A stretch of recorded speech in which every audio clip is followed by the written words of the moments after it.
Olá pessoal, eu sou João Singer, eu sou médico geriatra e atuando principalmente na área da neuropsiquiatria geriátrica, né? Sou presidente da Sociedade Brasileira de Geriatria e Gerontologia do Rio Grande do Sul, né? E pesquisador do Instituto Moriguchi, que é o Centro de Estudos para a Longevidade. Então, o tema do nosso vídeo é cuidando dos nossos idosos. Por que o distanciamento é uma prova de amor, né? Esse vídeo faz parte de um programa do Laboratório Axé, né? Que tem como orientação fique em casa, né?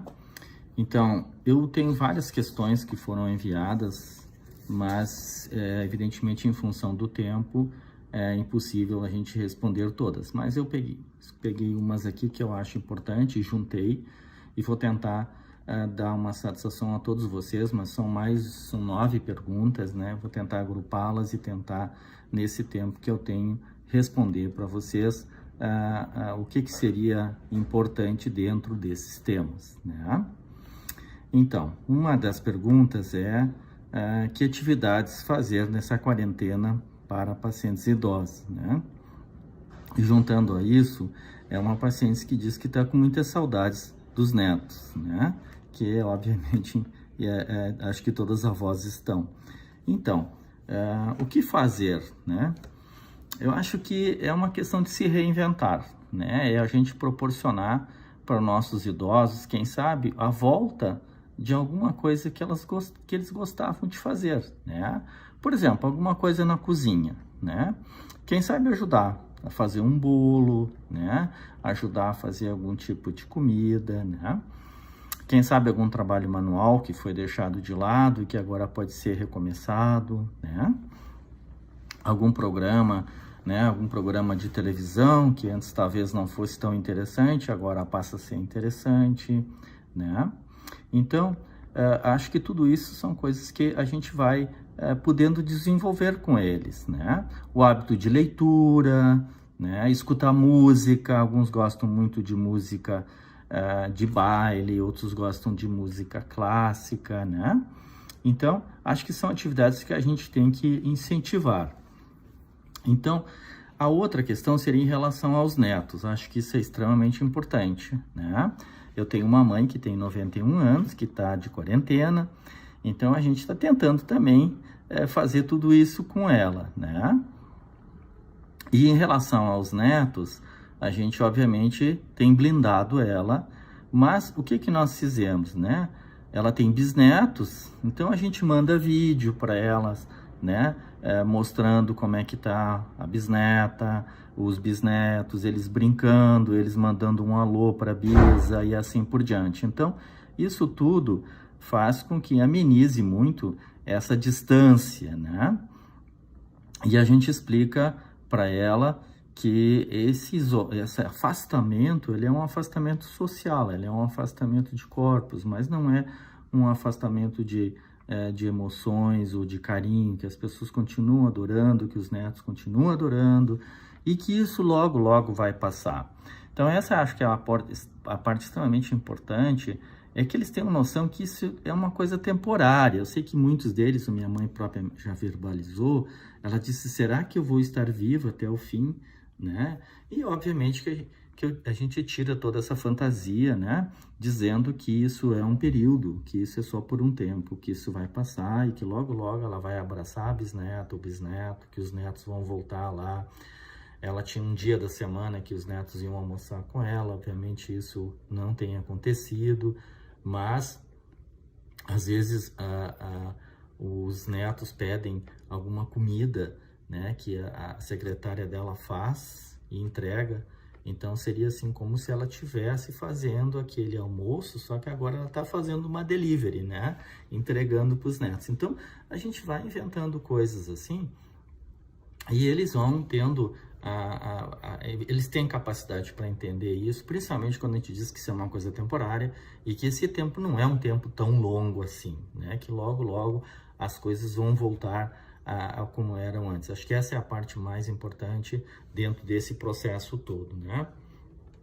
E aí, a outra questão que eu tinha aqui é de uma pessoa que diz que a mãe tem depressão e que essa depressão tá se agravando com a quarentena. Isso é realmente bem inviável, né, de acontecer.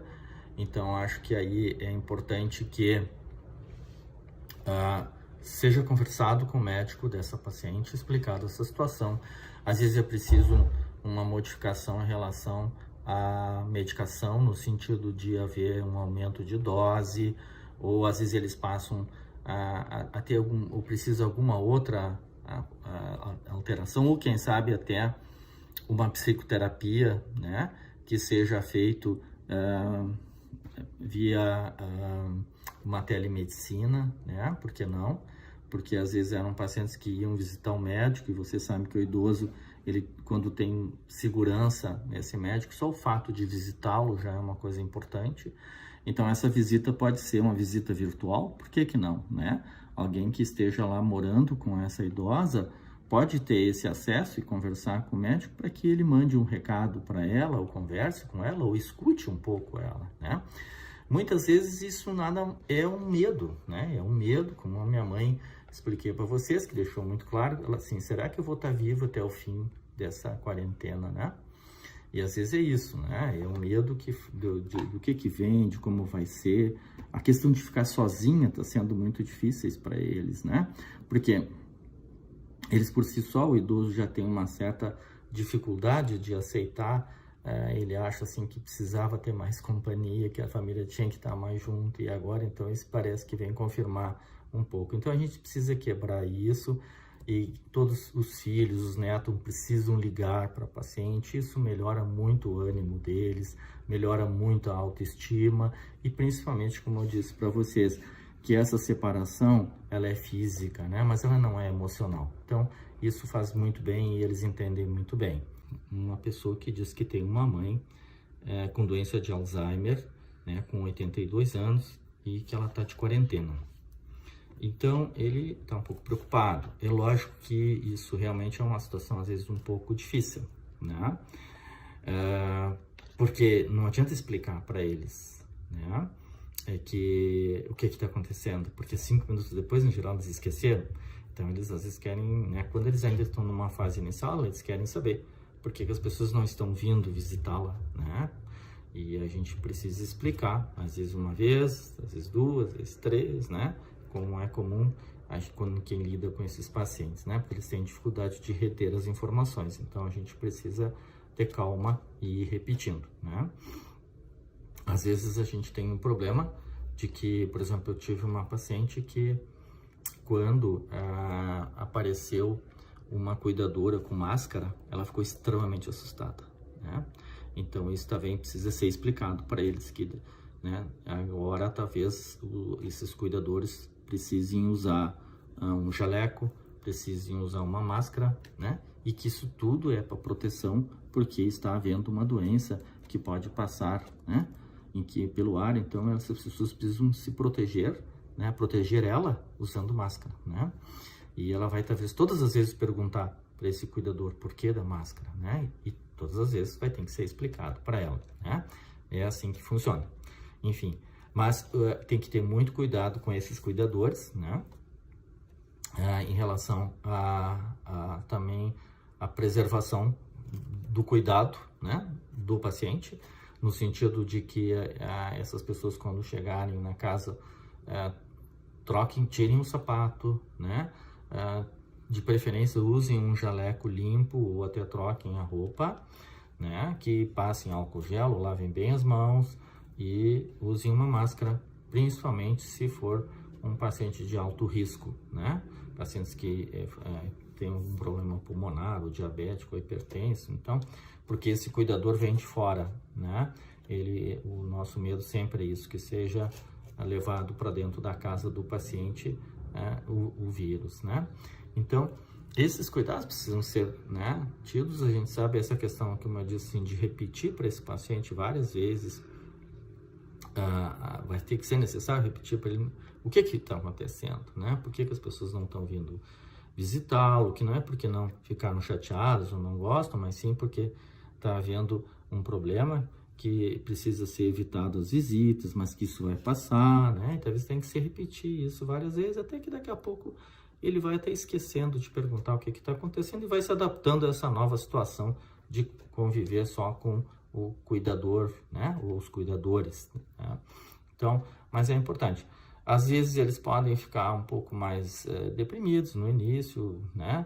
Às vezes principalmente com essa mudança do cuidador, de usar uma mais, podem ficar mais agitados, então a gente precisa às vezes trabalhar isso com eles, né? Porque eles não têm essa capacidade de percepção que nós temos, né? De entender o que está acontecendo. Então a gente precisa trabalhar muito bem isso com eles, né? As medicações continuam iguais, em geral não é necessário nenhuma mudança. O que é preciso trabalhar, em geral, é o ambiente, né? É o ambiente, que seja preservado, né? Que ele também seja passado álcool gel nele, que tenha todos os cuidados também, e principalmente que ele não saia, que ele fique em casa, que é essa a nossa campanha, né? Às vezes a gente pede que eles deem uma caminhadinha, que peguem um sol, né? Se isso for possível no pátio, tudo bem, mas se isso é preciso ir para uma área mais externa, a gente vai ter que evitar isso neste momento, né? E aí essas caminhadas podem ser feitas dentro de casa, né? Elas podem ser caminhadas dentro de casa, caminha da sala para um cômodo para o outro, né? E aproveitando isso, uma pergunta que tinha era sobre um idoso caminhar sozinho fora de casa, né? A princípio, se esse idoso for rígido, que ele não tenha nenhuma doença mais importante, seja do grupo de risco, diabetes, hipertensão, esteja bem, não é problema que ele saia para dar uma caminhadinha em volta da quadra dele, ou numa praça que tenha próximo, né? Desde que ele não tenha contato com ninguém e de preferência usando uma máscara, né? E que não toque em nada e também não converse com pessoas. Agora, se for um idoso que é de risco, né? Diabético, hipertenso ou problemas pulmonares, o melhor é que realmente ele não saia de casa e fique respeitando essa quarentena para evitar maiores problemas, porque logo isso vai passar e então nós teremos novamente a oportunidade de dar a nossa saída e nossa caminhada como a gente fazia, né? Duas pessoas uma que diz que tem uma doença pulmonar obstrutiva crônica, né? E a outra que diz que tem problema de asma, que usa Alenia diariamente, né? Que é um broncodilatador. E as duas dizem que estão com muito medo, né? De pegar uma infecção do coronavírus. E realmente, assim, é preciso ter esse cuidado, né? É lógico que ele não pode gerar pânico, né? Porque o pânico, ele não leva a nada, né? Mas o medo sim, né? O medo sendo bem gerenciado, ele faz com que a gente se cuide, que é o que a gente precisa nesse momento, se cuidar, né? Então, esses pacientes com problemas pulmonares, eles realmente precisam ter um cuidado redobrado, porque você sabe que esse vírus, ele penetra principalmente através das mucosas dos olhos, do nariz e da boca, né? E eles têm um primeiro estágio onde ele fica ali na orofaringe, né, na garganta, dando um desconforto, uma tosse seca, uma certa irritação e febre, né? E num segundo momento ele vai para o pulmão. E aí, obviamente, que as pessoas que já têm algum problema, a situação se torna mais grave, né? Porque num paciente, por exemplo, que tem um quadro de doença obstrutiva crônica, né? Principalmente quem foi fumante ou coisa assim, ele já tem uma certa dificuldade em eliminar as secreções, ele já cansa mais fácil também, né? O paciente asmático, ele pode desenvolver, né? Ele desenvolve facilmente um broncoespasmo, que a gente diz, isso dificulta a respiração dele. Quer dizer, tudo que venha a atrapalhar, né? Vocês imaginem assim, pegar uma gripe muito forte, né? Para quem já tem esse tipo de pulmão, né? O que vai acontecer? Em geral, aquele paciente que tem a doença obstrutiva crônica, ele vai ter uma produção maior de catarro, ele vai ter uma dificuldade maior de eliminar esse catarro, né? Aquele paciente asmático pode desenvolver uma crise asmática com bastante falta de ar, né? Só que o problema desse vírus é que ele, numa outra fase, ele acaba levando a uma inflamação muito séria da parte pulmonar, e isso faz com que a troca, né, de entrada de oxigênio para o sangue fique dificultada. Com isso, esses pacientes começam a ter falta de ar, muitas vezes eles precisam oxigênio, né? E raramente eles precisam ir para um ventilador, né? Então, como eu disse para vocês, assim, não é uma questão de pânico, é uma questão de cuidado, né? Procurem, obviamente, respeitar todas as regras de ficar em casa, né? Toda aquela asepsia da mão e coisa e tal. Façam exercício, isso é importante, em casa mesmo. Faça exercício respiratório, né? Manter a expansabilidade do pulmão, né? Uma higiene respiratória que a gente fala. E se por acaso vocês vierem a desenvolver um quadro gripal, aonde vocês começam a notar que há o desenvolvimento de uma secreção que seja assim amarelada ou esverdeada, procurem ligar para o médico de vocês, né? Talvez seja o momento até de tomar um antibiótico ou aumentar a medicação broncodilatadora, ou até uma nebulização, né? E claro, se vocês tiverem uma febre que é persistente ou começar a piorar a falta de ar, aí sim vocês vão ter que procurar alguma unidade de saúde que esteja preparada para atender esse tipo de enfermidade, né? Mas os cuidados gerais é o que vocês precisam, né? Procurar manter a quarentena, né? Procurar não sair de casa, e se saírem de casa, usem máscara, por favor, isso é extremamente importante. A gente sabe que isso dá uma proteção, né? Uma proteção que a gente precisa usar de todas as armas para lutar contra esse inimigo. Ele é um inimigo invisível, né? Então, usem máscaras, lavem bem as mãos, né? E usem álcool gel, isso é extremamente importante. Procurem não fazer o que eu acabei de fazer agora, que é colocar a mão no nariz ou na boca, né? Isso não é legal, porque se vocês não tiverem com as mãos limpas, vocês podem estar levando, né, para dentro do sistema respiratório de vocês esse vírus de que tanto nós temos medo, né? Então, essa é a sugestão que eu posso dar para vocês, né? E eu espero que eu tenha ajudado vocês um pouco a se cuidarem, né? E a vocês todos.